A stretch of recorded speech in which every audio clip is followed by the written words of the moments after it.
everyone to Conversations of the Heart. My name is Jessica Gaines. I serve as the program coordinator at Acre. This program is made possible by a collaboration between Acre and the Bahá'í Publishing Trust, who Chris Martin over here is our friend at the Bahá'í Publishing Trust, and he, in a minute, will be introducing our special guest, Angelina Allen. So if you don't know about Acre, we're a Baha'i Center of Learning located in Elliott, Maine. This is the homeland of the Abenaki people who are part of the Wabanaki Confederacy.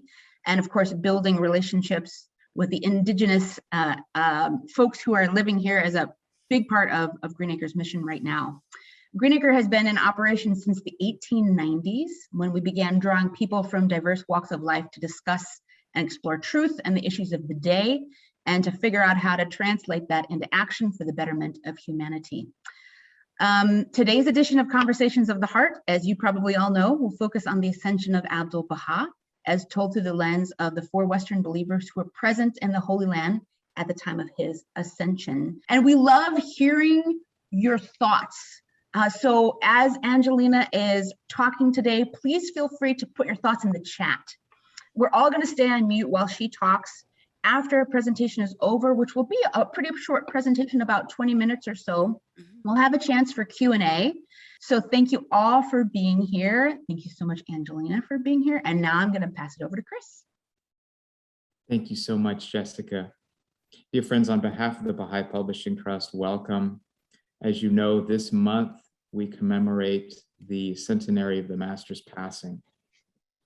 If Baha'u'llah can be likened to the sun that manifests God's most divine essence, then Abdu'l-Baha can be likened to the moon, which reflects the light of the sun, mirroring the divine light of Baha'u'llah's teachings. Shoghi Effendi wrote that Abdu'l-Baha was the moon of the central orb of this most holy dispensation. These words are found in this book, When the Moon Sets Over Haifa. I don't know if you can see that or if the light is in the way. And of course, the author of that book is Angelina Allen, who I had the supreme bounty of working with on this book during the editorial process. And of course, this book is available on our website, Bahá'íBookstore.com. And it's a wonderful book. Angelina Dilberto Allen was born into a family whose connections to the Baha'i faith dates back to Abdu'l-Baha's visit to California in 1912. She has served the Baha'i cause in several countries, including Argentina, Chile, El Salvador, Swaziland, Botswana, and Zimbabwe. From 1983 until 2011, she co-directed the Bosch Baha'i School Youth Institute along with her husband, Andrew, and several others. Angelina holds a BA in English from San Diego State University and a master's in writing and rhetoric from the University of California, San Diego, and a teaching credential in bilingual education. She recently retired from teaching high school in San Diego County after 30 years. She and her husband have 2 children and 2 grandchildren. She is the author of John David Bosch in the Vanguard of Heroes, Martyrs, and Saints, as well as, most recently, When the Moon Set Over Haifa. Please help me welcome Angelina Allen. Thank you, Chris. It has just been so much fun to work with Chris. Many of you who know him know that well, I'll put it this way. When I first started working with Chris, Chris said, "It's delightful to serve with you." So the mission of the Publishing Trust is to promote the Word of God. And so their whole attitude is service. I also wanted to acknowledge that my dear mother and father-in-law are here. Mary Allen is on the screen there with Ken Allen. And it's just wonderful for me to have them here on the screen with me here. I'm going to go ahead and start sharing my screen. As she mentioned, this is a 20-minute presentation, and then we're really hoping that people will have some of their own insights to share and some of their experiences maybe that might help us deepen our own experiences in this wonderful year that we are having the centenary of the passing of Abdu'l-Baha.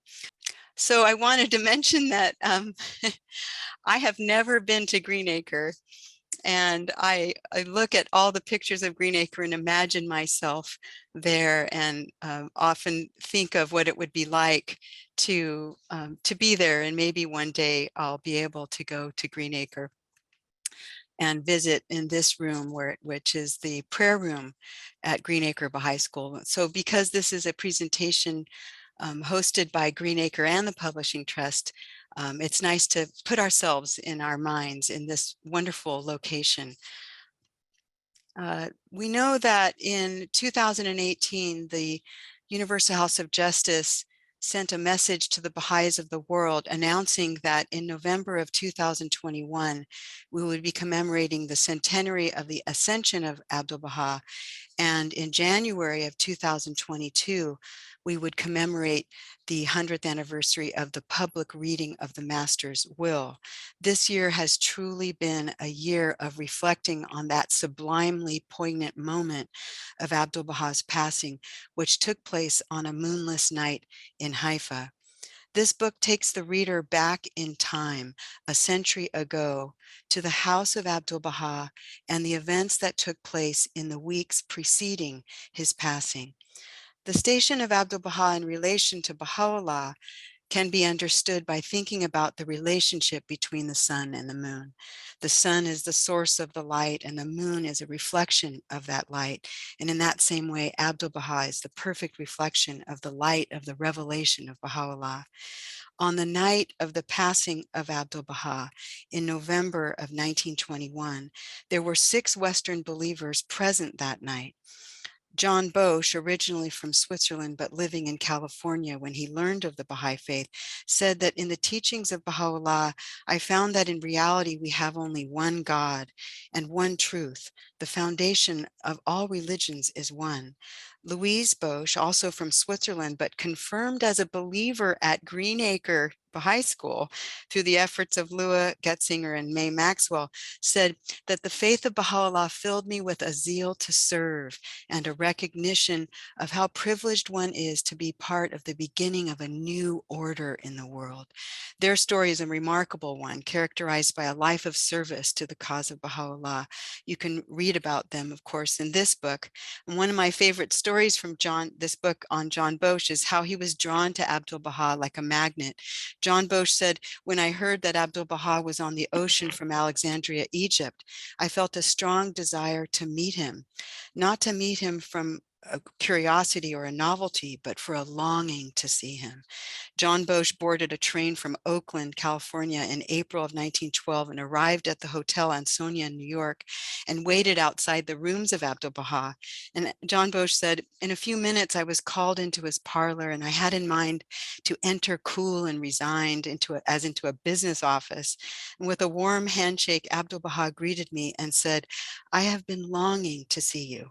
And he offered me a chair and to be seated close to where he was seated. And I said that I was greatly pleased and fortunate to see him so early in New York, and that I traveled 3,000 miles to see him, to which Abdu'l-Baha replied, I have traveled 8,000 miles to see you. Another believer present in Haifa at the time of the passing of Abdu'l-Baha was Grace Krug of New York. Many of us actually know of Grace Krug through this photograph of Abdu'l-Baha taken on July 24th, 1912 in Dublin, New Hampshire. On that same day, Abdu'l-Baha turned to Mirza Mahmud Zargani, who had been keeping a diary of Abdu'l-Baha's experiences in America. And to Mahmud, Abdu'l-Baha said, write this in your book. The time will come when her whole family will be proud of Mrs. Krug and her faith. Her husband is still distant and heedless. The time will come when he will feel himself exalted on account of Mrs. Krug's faith. I see what they do not see. Ere long, the whole of her family will consider the faith of that lady as the crown of honor on their heads. Dr. Florian Krug was a well-known surgeon and medical researcher in New York, and he grew up as a student in Germany in the Mensur Academy, where opponents would strike each other with a sword from a fixed position, each with the aim of suffering a wound that would leave a scar. Such a scar would become a symbol of pride and a sign of the person's ability to be unwavering in their opinions. Dr. Krug's prominent scar on his left jaw was indeed a sign of his fixed opinions. When his wife invited Abdu'l-Baha to speak at their home in New York in 1912, Dr. Krug threatened to have the doorman throw him out. But when Abdu'l-Baha arrived, Dr. Krug was completely disarmed by Abdu'l-Baha's kindness. Dr. Krug's daughter said, "I don't know anyone who was opposed to the faith more violently than my father, but Abdu'l-Baha gave him that love that my father could not resist."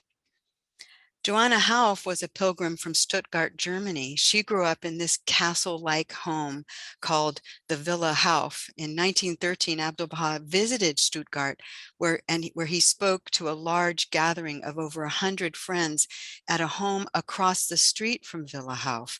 Although we cannot be certain that Joanna Houff was at this gathering, it is likely she was aware of the event as it drew so many friends from Stuttgart and the surrounding area.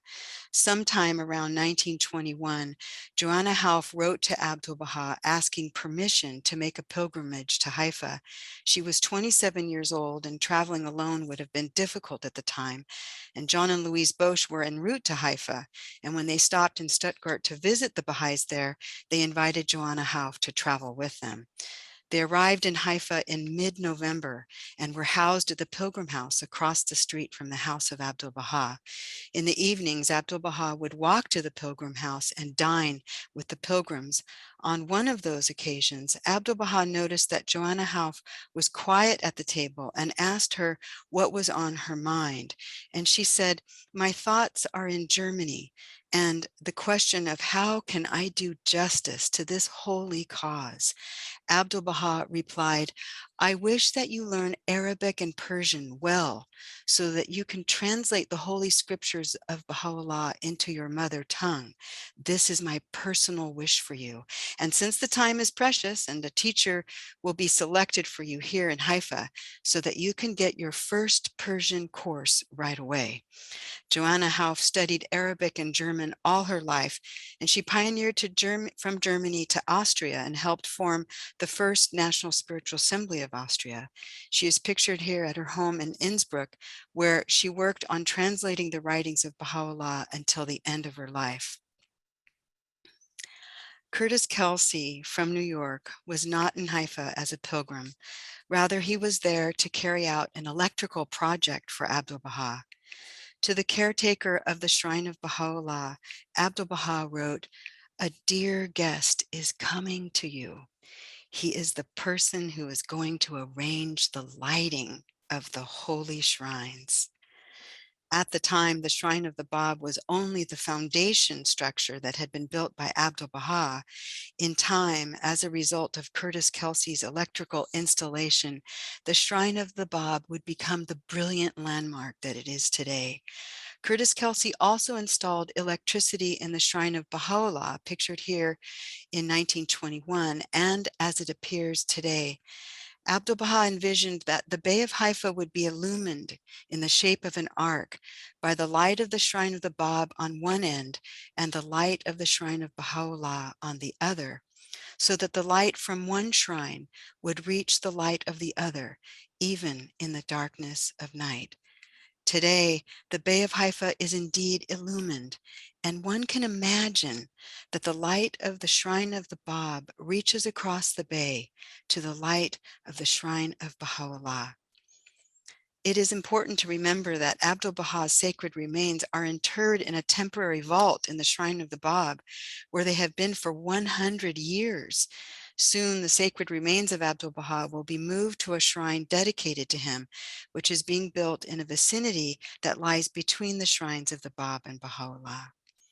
On the night of the passing of Abdu'l-Baha a century ago, the 6 Western believers were staying either at the house of Abdu'l-Baha or the Pilgrim House across the street. Curtis Kelsey was staying in the Pilgrim House, as were John and Louise Bosch. Joanna Houff, who normally stayed at the Pilgrim House, was staying at the house of Abdu'l-Baha that night. And Grace and Florian Krug had been given the upstairs room of Abdu'l-Baha, and Abdu'l-Baha took one of the rooms downstairs near the front entrance of the house. When the occupants of the house of Abdu'l-Baha went to sleep that night, Oh, excuse me. Wait a minute. I think my slideshow. Wait a minute. There. Okay. There we go. When the occupants of the house of Abdu'l-Baha went to sleep on November 27th, they never imagined that after midnight, Dr. Krug would be called downstairs to the bedside of Abdu'l-Baha. Dr. Krug said, "Shortly after 1 a.m., I was hastily summoned to his bedside.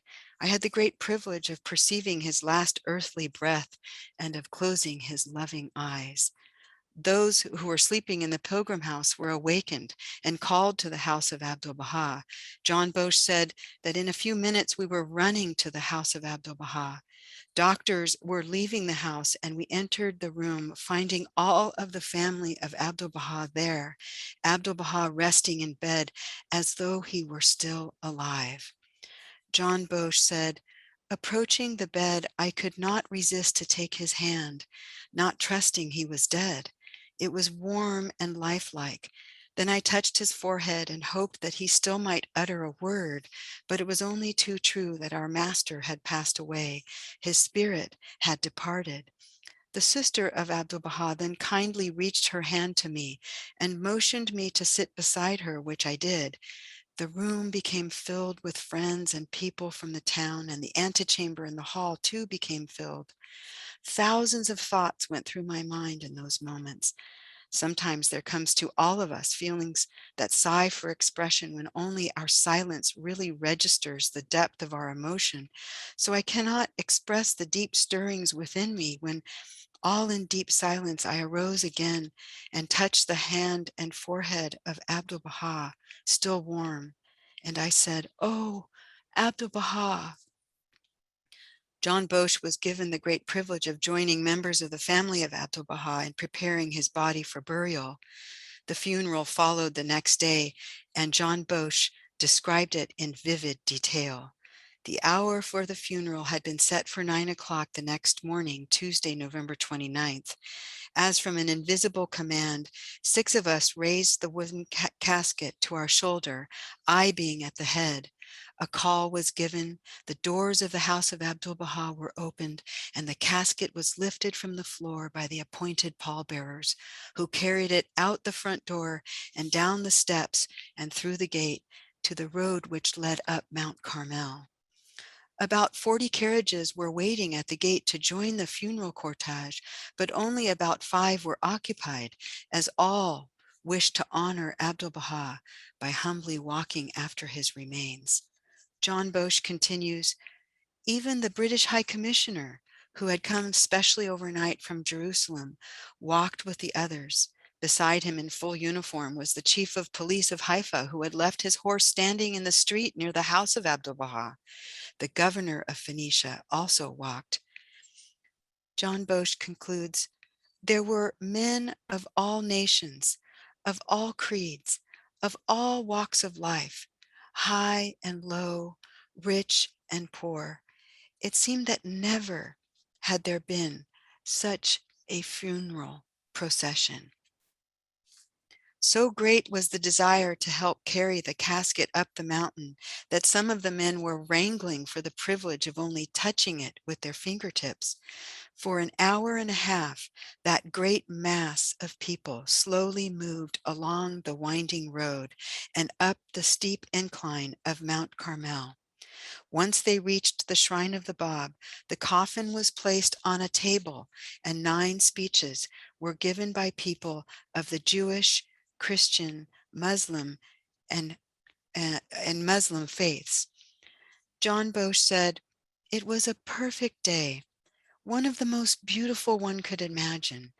As I turned and looked back now and then, many were the thoughts that came to me as I watched all those people wending their way up the mountain. Behind were the blue Mediterranean and the Bay of Haifa, and 9 miles away was the old city of Acre, and in the far distance the Lebanon mountains. Never can I forget that scene." Joanna Houff used these words to describe how Abdu'l-Baha was regarded by the people of Haifa. To the government and nobility, Abdu'l-Baha was Sir Abbas Effendi. To the poor, their benefactor. To the inhabitants of Haifa, their counselor. To others, their greatest philosopher, scholar, and sage.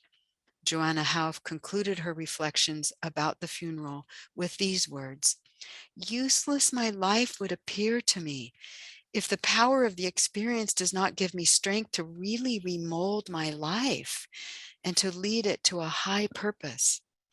Indeed, the experience of being in Haifa a century ago at the passing of Abdu'l-Baha, at his funeral, and at the public reading of his will and testament inspired these believers to a life of service to the cause.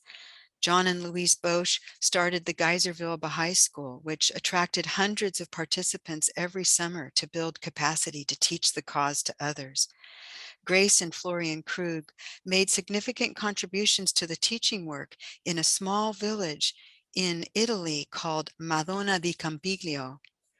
And Curtis Kelsey, beloved to so many of us here in America, and especially at Greenacre Baha'i School.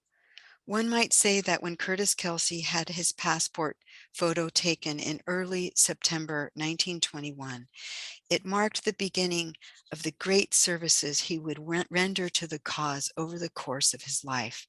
He dedicated himself tirelessly to Abdu'l-Baha's call in the tablets of the divine plan for the friends to become firm in the covenant, to foster fellowship, and to continually travel to teach the cause.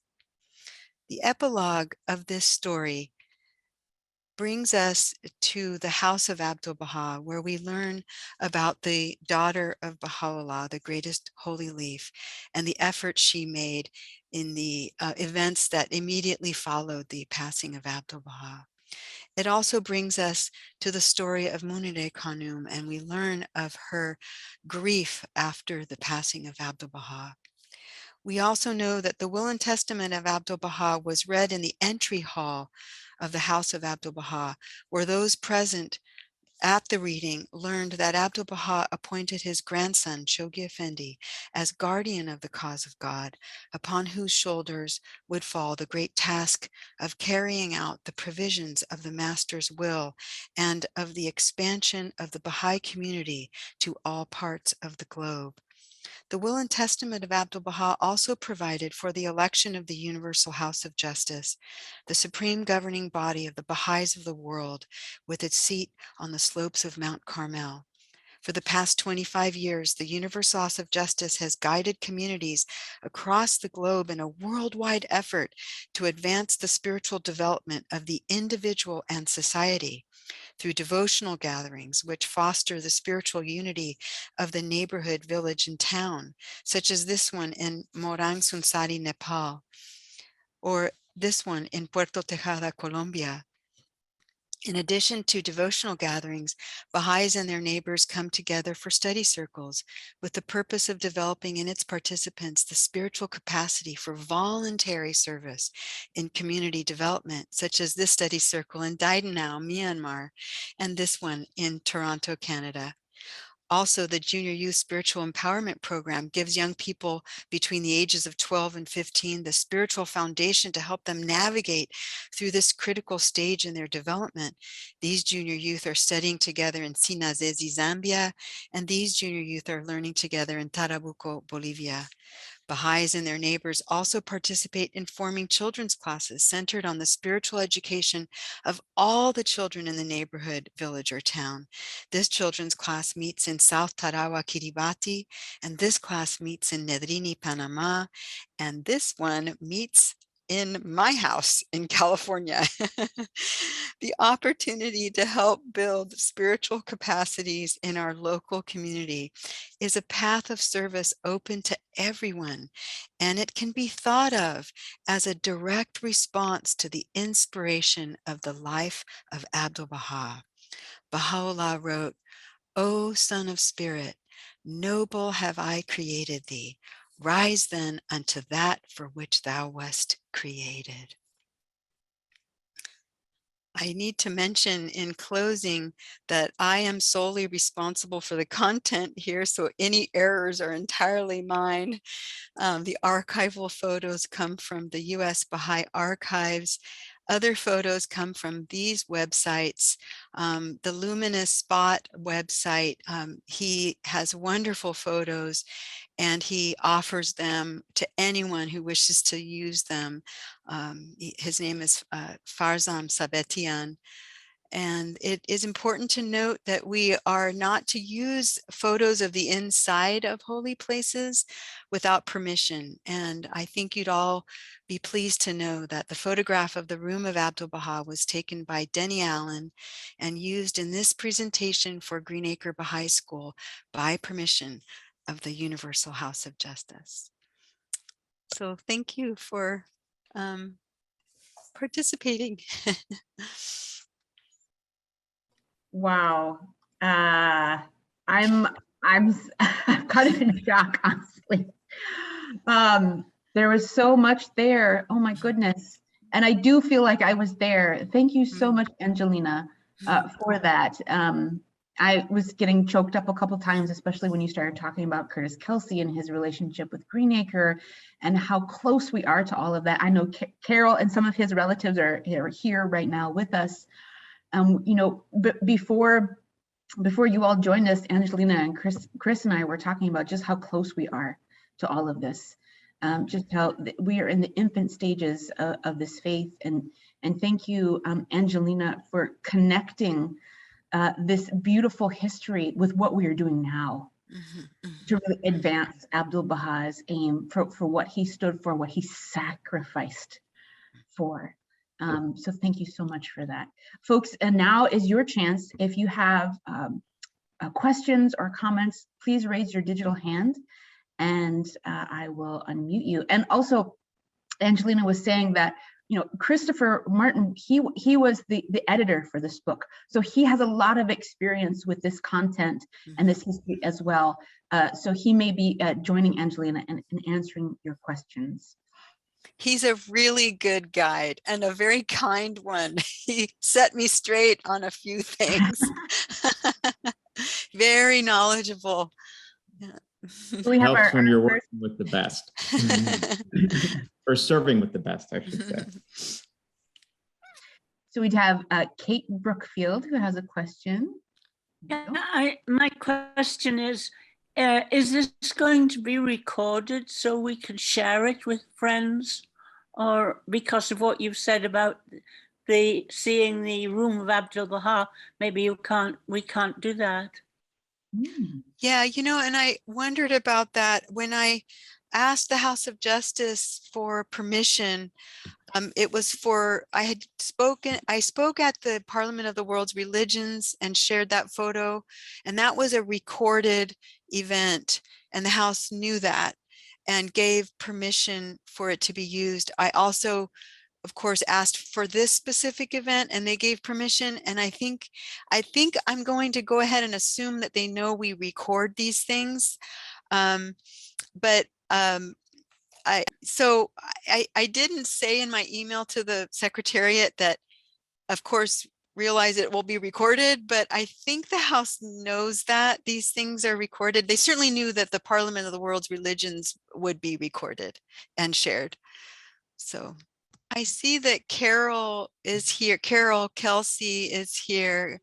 I don't know if she wishes to speak, but she has in the book, chapter 4 is about Curtis Kelsey, and I consulted Carol a lot about that chapter, and there's a wonderful quotation from an interview I had with Carol and I just think it's one of the most special parts of chapter 4 is Carol's thoughts about this year that we're in and this centenary.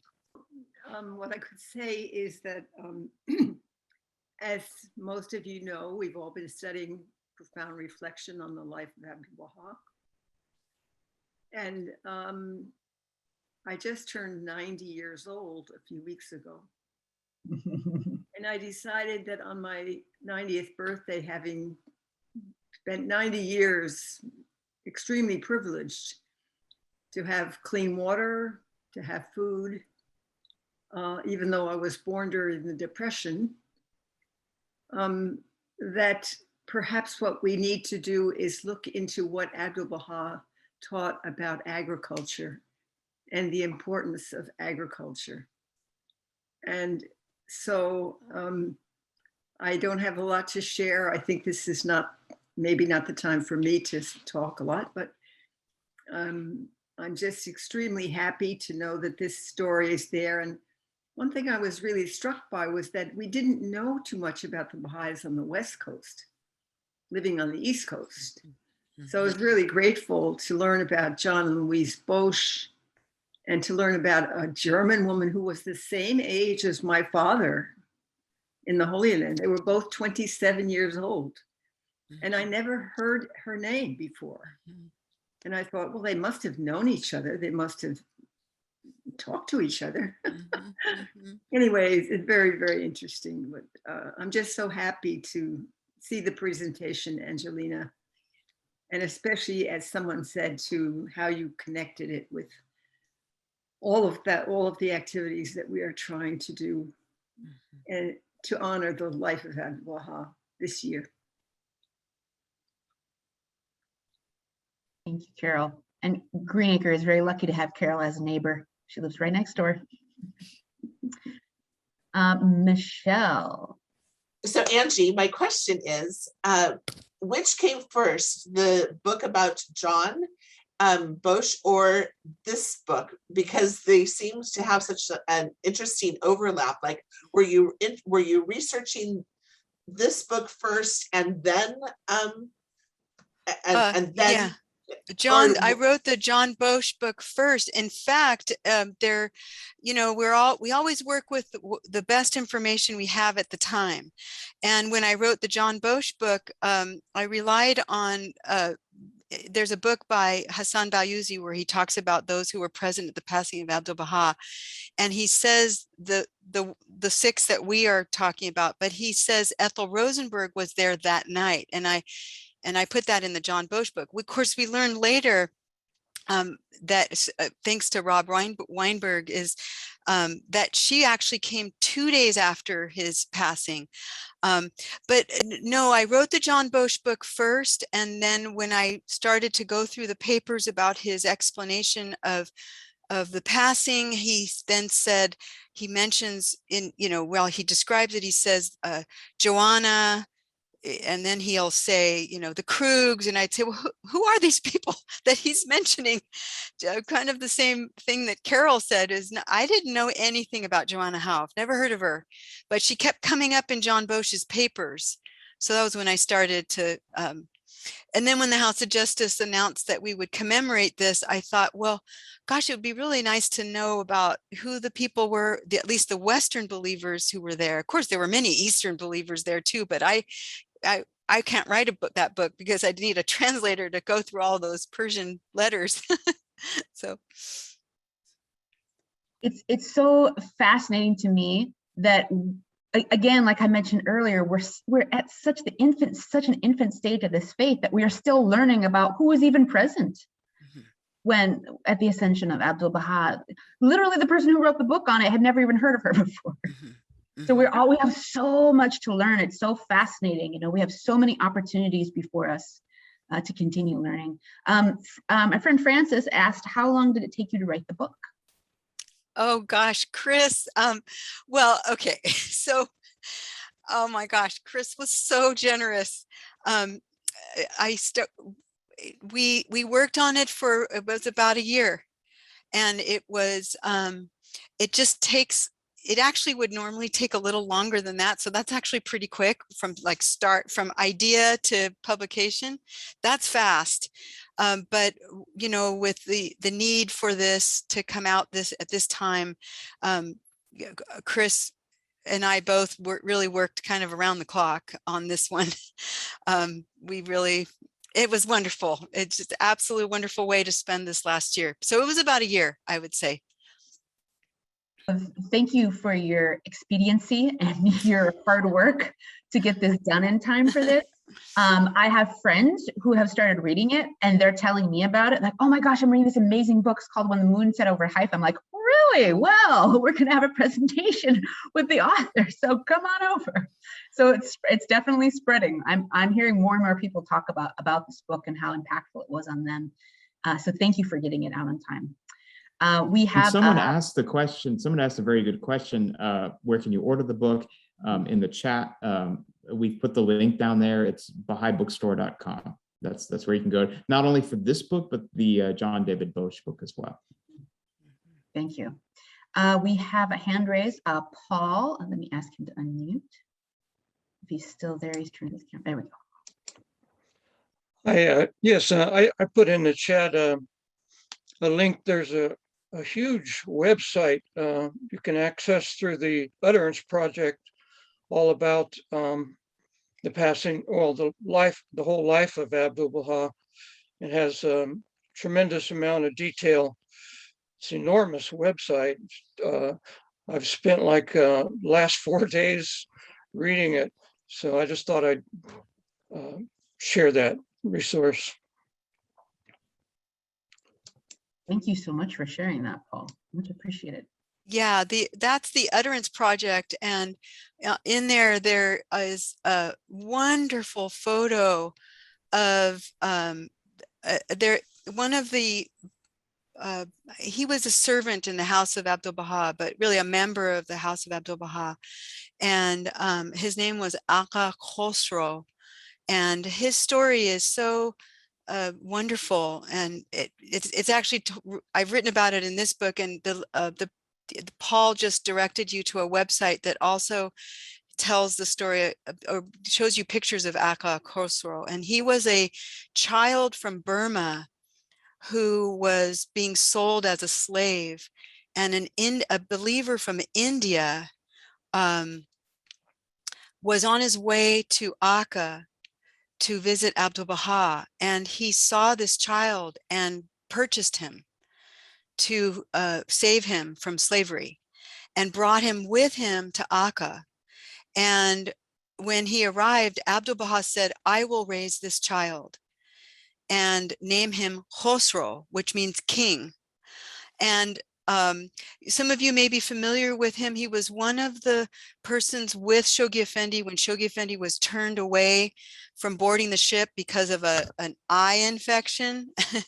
And but also you might be familiar with Acre Khosrow because you might recall that in the explanation of the events that took place before the passing of Abdu'l-Baha by when Shoghi Effendi lists them, he says a phrase, and Abdu'l-Baha blessed the wedding of a household member or a member of the household. That was Acre Khosrow. And at that wedding, the wedding took place 2 days before Abdu'l-Baha passed. And at that wedding, Abdu'l-Baha said to Khosrow something that related to the suicide of another believer that took place the day before, when a believer drowned himself in the sea, anticipating Abdu'l-Baha's passing. And at Khosrow's wedding, Abdu'l-Baha said, "Khosrow, you have been raised in this house as a child and as a youth, and I want you to live a long time in this house." In other words, he's kind of saying to him, "You don't do that." You don't get to commit suicide. You need to devote your life to the service of the cause. So I had never seen his photo until I just came upon this website that Paul Mantle just mentioned, the Utterance Project. I just came upon it last week. It's a wonderful website, Paul. Thanks for bringing it up.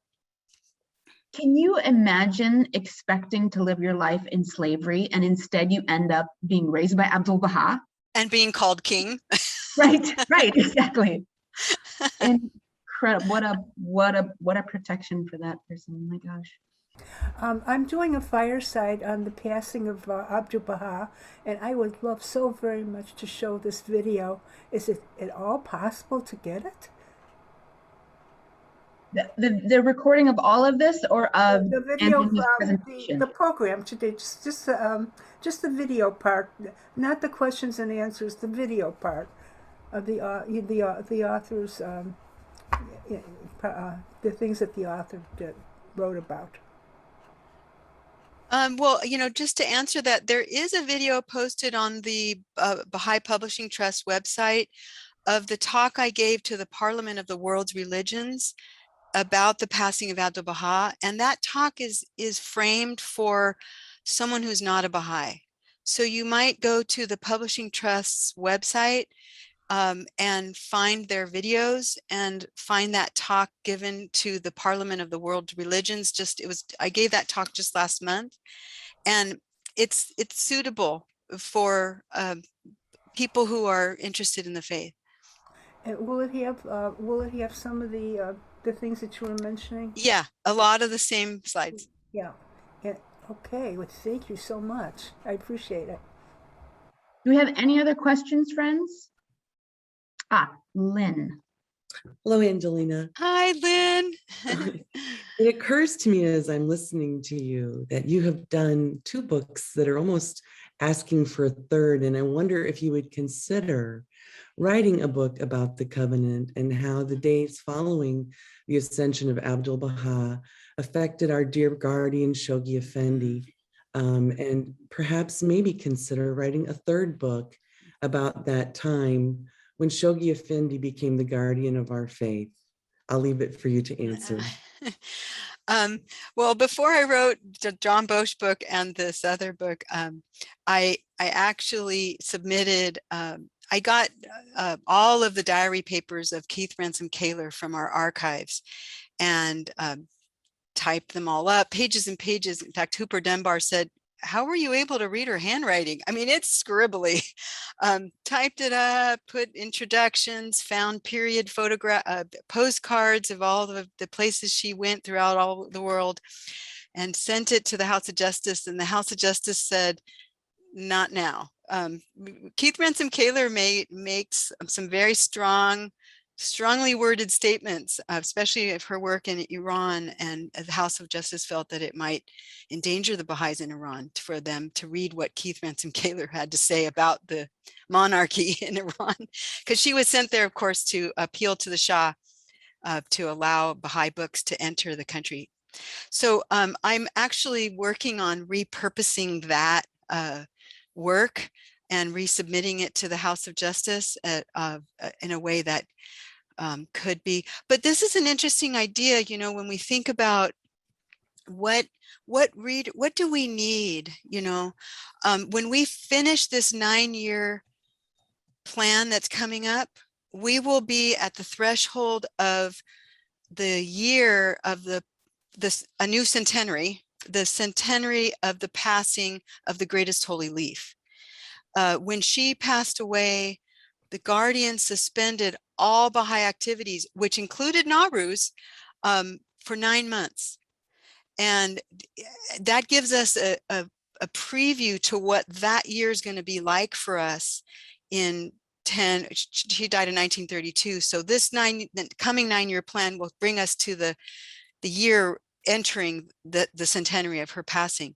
And I think that maybe not for me, but for someone interested to really look into more about her life and learn more. I know Bahá'í Ma'ani has written the book Leaves, but there's so much to learn and write about, as you suggested, Lynn. It's just, there's so much there that we need to do. I'm wondering if Chris Martin, I wanted Chris Martin to say some things. If you want, what was on your mind, Chris, about this year and these events? Well, you know, all the stories in your book are really poignant, but the one that really stands out to me is the story of the Krugs, because they gave up practically everything. If I'm remembering right, they basically gave up everything because he was a successful, you know, physician. He sold everything. They sold everything, and they were going there as pilgrims, but also, you know, because they wanted to stay there and help Abdu'l-Baha in the Holy Land. And people actually, you know, newspapers, I remember reading this in your book, that people actually made fun of them. These reporters were like, oh yeah, they're gonna go join this, you know, Eastern religion. He's gonna give up everything. And they got there already, and then Abdu'l-Baha passes away. And then their entire plan was altered. And it was just very poignant to me. It's just a reminder that, we make plans, but it's God who decides them. That's what I remember about your book. I really like that story a lot and how he changed. And, you do a great job of telling it in the book. You do much better than what I'm saying, but I love that story. Yeah, I learned so much too. I didn't know about the Krugs until we started doing the research. Just one last thing, if we're coming to a close, of course, there are two things I just wanted to mention.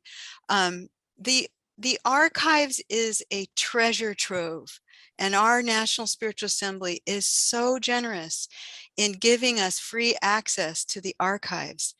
And there has been an appeal made to Baha'is to consider making a contribution to the new building of the archives. And right now, if you've been to the archives, all of these precious, precious relics and documents are in a basement, and it's not worthy, it's not suitable. So there's that opportunity for us to contribute to the building of the archives building. The last thing I wanted to mention is that we're focusing a lot on the passing of Abdu'l-Baha, of course, but the next big focus is the 100th anniversary of the public reading of his will and testament. And Abdu'l-Baha's will and testament, in a letter written on behalf of the Guardian, it says that it would take 100 years for the mysteries concealed in the will and testament to be revealed. And here we are at the threshold of the end of that 100 years. And all those mysteries will become revealed to us. So when we read the will and testament again, we're looking for the revelation of these mysteries that have been concealed in it as we enter this next stage. And that these two commemorations, one that is happening at the end of this month, which is a gathering of the rulers or the elected members of elected institutions at the Holy Land to commemorate the passing of Abdu'l-Baha. Then in January, a gathering of the learned, the appointed branch, to commemorate this public, the 100th anniversary of his will. And we have now this coming out of the administrative order of the cause as we enter this next stage in our development. You can't help but put it all together, that the mysteries will be revealed, the rise of in the public eye of these institutions of the cause that have been built up since the passing of Abdu'l-Baha. It just takes your breath away thinking about it. First of all, I want to thank Angelina for a wonderful presentation. I mentioned in the chat that I got this book about a month ago when it was first announced, and I'm a slow reader, but this has really encouraged me to hurry up, and there are so many more things I want to learn that I'll read. But the purpose of my raising my hand was to ask, this has been a peeve point with me. I really love in any book that I read an index, and so I want to encourage Angie in her future books to include an index, and Chris, since you probably edit some books, to maybe suggest that to your authors. I love that. So I just wanted to take the opportunity to plug this idea in. Thank you. Yeah, I think with this one, it's always good. We like indexing our books. I think the decision was made not to index this one because of, it's basically the lives of 6 believers, and it just would have been a very simple kind of index. It would have been, the Krugs, and then it would have been, Curtis Kelsey. it wouldn't have been really, it would have been a very simple index. And so I think we didn't think it was worth the time and effort, energy to put into an index when you can kind of just look at the table of contents and just see, you know, all the different believers. But it's a good suggestion, the suggestion you've made, and we'll definitely keep it in mind. Right, friends, I think that brings us to the end of this presentation. People are putting in the chat, thank you so much. Thank you so much. I think there's a lot of gratitude coming at you right now, Angelina. Oh, and yeah. Chris. Makes me feel like I'm at Green Acre. I've always wanted to go there. Yeah, we're just starting to have things in person again, thankfully, small gatherings. But well, thank you to everyone for being here. We hope you got a lot out of this. I certainly did. Thanks to Angelina and Chris for your time and your sacrificial efforts to serve us, especially in this holy year. Okay. Thanks, everybody. You guys. Yeah, thanks you. to Angelina. Thank you, Jessica. Thanks to Thank everybody you. who attended.